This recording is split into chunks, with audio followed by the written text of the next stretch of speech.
राजनीतिक लाभ लेने के लिए जानबूझ करके भारतीय जनता पार्टी ने दंगा कराया है। बहराइच जो कुछ हुआ है, मैं अपने पत्रकार साथियों का धन्यवाद देना चाहता हूं और खासकर उन यूट्यूबर्स को, उन तमाम सोशल मीडिया के लोगों को जिन्होंने निष्पक्ष होकर के सच्चाई सामने लाने का काम किया।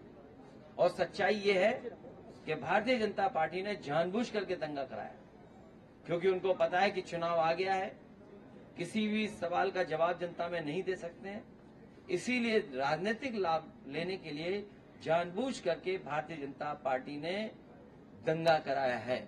और जीरो टॉलरेंस की अगर बात थी तो आखिरकार पर्याप्त पुलिस क्यों नहीं थी, पर्याप्त प्रशासन का इंतजाम क्यों नहीं था? और जो जानकारी में था प्रशासन को, उसके बावजूद भी नहीं किया कुछ भी। मुझे उम्मीद है कि न्यायालय से न्याय मिलेगा।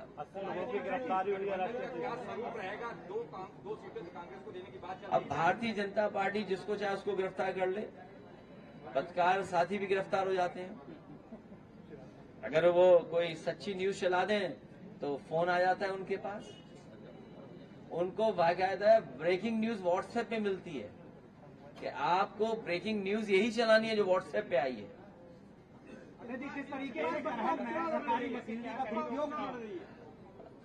करहेल की जनता के सामने किसी तरह का दुरुपयोग नहीं चलेगा। सामने से दुरुपयोग दिखाई देगा, लेकिन वही अधिकारी कहेंगे अरे जीत तो आप ही रहे हो, हम समर्थन आपका ही कर रहे हैं। अच्छा जी, नामांकन प्रक्रिया शुरू हो चुकी है, लेकिन अभी तक प्रत्याशी नहीं कुछ पाए सीटों पर। अभी चाचा ने जो कहा वो ठीक कहा कि उनके पास प्रत्याशी नहीं है, ढूंढ रहे हैं। बीवाई चंद्रचूड़ को लेकर, कांग्रेस गठबंधन को लेकर के क्या कहेंगे? कांग्रेस कह रही है कि हम चुनाव नहीं लड़ेंगे, नाराजगी दिखा रही है कि हम 2 सीट नहीं चाहिए। अभी नामांकन चलने समय है, ये हम 2 दलों की बात है, हम लोग रास्ता निकालेंगे। अटल जी, अयोध्या की मिल्कीपुर सीट जो थी उसको कानूनी पेचीदगी का स्वरूप दिया गया, लेकिन ऐसा कुछ है नहीं वहाँ, क्या कारण है? सच्चाई आप भी जानते हो। जिस सरकार ने बीएलओ हटाए हों, सब अधिकारियों को हटा दिया हो, अपनी मनमर्जी के अधिकारी पोस्ट कर दिए हो, मुख्यमंत्री जी एक बार नहीं कई बार गए, कई बार विकास का पैकेज भी दिया उन्होंने। और जब इंटरनल सर्वे करवाया उन्होंने तो इंटरनल सर्वे में बीजेपी हार रही थी। फिर मुख्यमंत्री ने बार बार कार्यक्रम लगाया और बार बार कार्यक्रम लगाने के बाद सर्वे करवाया, उसमें भी बीजेपी हार रही थी। अध्यक्ष जी, करेल में डिप्टी सीएम आए हुए थे, वहां पर 69,000 जो शिक्षक भर्ती के अभ्यर्थी थे वो प्रदर्शन कर रहे थे, उनके ऊपर एफआईआर दर्ज की गई है, उनको जेल भेजा गया डिप्टी सीएम के प्रोग्राम में। मैंने पहले भी कहा आपसे कि ये किसी को न्याय नहीं दे सकते। भारतीय जनता पार्टी किसी को भी न्याय नहीं दे सकती। जो न्याय नहीं दे सकता वो सम्मान भी नहीं कर सकता। और लोकतंत्र की खूबसूरती यही है कि अगर कोई विरोध कर रहा है, कोई नाराजगी है, तो कम से कम उसकी बात सुननी चाहिए। ये जो सत्ता की ताकत से जो मुकदमे लगाए या जेल भेजा है या उनको परेशान किया जा रहा है, यही जनता है, इनका हिसाब किताब करेगी इस चुनाव में। एक बार मुख्यमंत्री, उप मुख्यमंत्री और कई बार रोजगार के मेले, विकास के मेले जो है दिखाई, क्या लगेगा? अब सरकार पे उतना समय नहीं है जितना समय था उन पर। जितनी सरकार चल रही है अब उतना भी समय उनके पास नहीं है।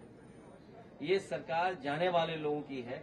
जनता इनको इस चुनाव में हरा करके विदाई का रास्ता खोल देगी।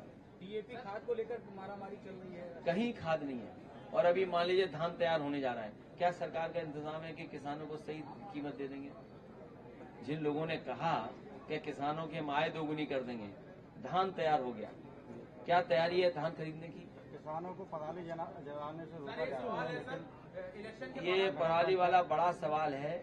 सरकार को किसान के साथ अन्याय नहीं करना चाहिए। सर, एक सवाल है, अभी इलेक्शन के दौरान भी आपने ईवीएम को लेकर सवाल करेंगे, आप एलन मस्क ने भी ईवीएम पे सवाल करेंगे, इवन अमेरिका में भी इसको सपोर्ट नहीं मिल रहा है। हाँ, जिस तरह टेक्नोलॉजी आगे बढ़ रही है और टेक्नोलॉजी से कई बार आपको सूचनाएं मिलती हैं कि टेक्नोलॉजी के माध्यम से घटना हुई है। आज ही के अखबार में पढ़ा गया है और किसी अखबार में ये सूचना दी गई है कि सबसे ज्यादा घटनाएं जो आपके टेक्नोलॉजी के माध्यम से होती हैं वो सबसे ज्यादा उत्तर प्रदेश में हो रही हैं।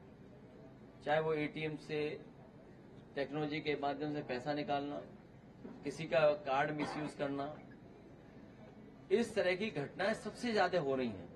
और एआई आने के बाद बहुत सी चीजें बदल रही हैं।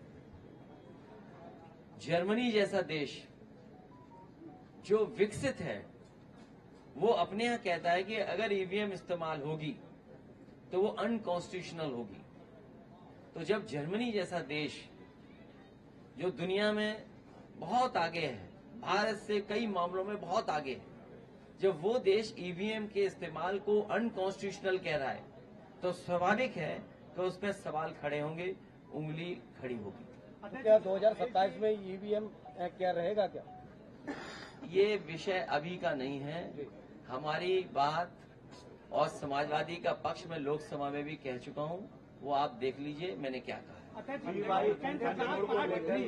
साहब ने एक बयान दिया में ये कहते हैं कि बटोगे तो कटोगे, इस तरह के बयान को आप किस तरह देते हैं? हर प्रचार में ये यूज होता है। वो समाजवादियों को बता रहे हैं और पीडीए परिवार को कह रहे हैं कि सब लोग एक हो जाओ। अक्षय जी, केंद्र की सरकार पार्टी तकनीकी की बात करते हैं और एक बम की एक सूचना आ जाती है, हवाई जहाज वापस करा लिए जाते हैं और हम विदेशों में ट्रिलियन की बात कर रहे हैं। मेरे पत्रकार साथी, आपको मैं याद दिलाना चाहता हूं, उत्तर प्रदेश के मुख्यमंत्री जी ने कहा था कि विधानसभा में आरडीएक्स आ गया है और जब उसकी जांच हुई तो पता लगा है वो खैनी वाला मसाला था कि वो जो कभी कभी लकड़ी के में इस्तेमाल होता है। तो ये बात तो विधानसभा की मैं कह सकता हूं। अब ये बम वाली बात आ रही है तो सिक्योरिटी बढ़ानी चाहिए सरकार को, और सरकार की भी मंशा यही होगी कि सिक्योरिटी बढ़ जाए। अब कहाँ की सिक्योरिटी बढ़ाना चाहते हैं या डराना चाहते हैं, ये तो सरकार ही बेहतर बता पाएगी। लेकिन बड़े बड़े सवाल खड़े हो रहे हैं, बड़े बड़े सवाल खड़े हो रहे हैं। हालांकि वो समय नहीं है उन बातों को कहने का। कनाडा जैसा देश कुछ बात ऐसी कह रहा है जिससे भारत का सम्मान को ठेस पहुंच रही है। अमेरिका भी वही बात कह रहा है और हम और आप लोग अखबार में कई ऐसी सूचनाएं मिल रही हैं या पढ़ रहे हैं हम लोग, जिन पे स्वाभाविक है चिंता करना पड़ेगा।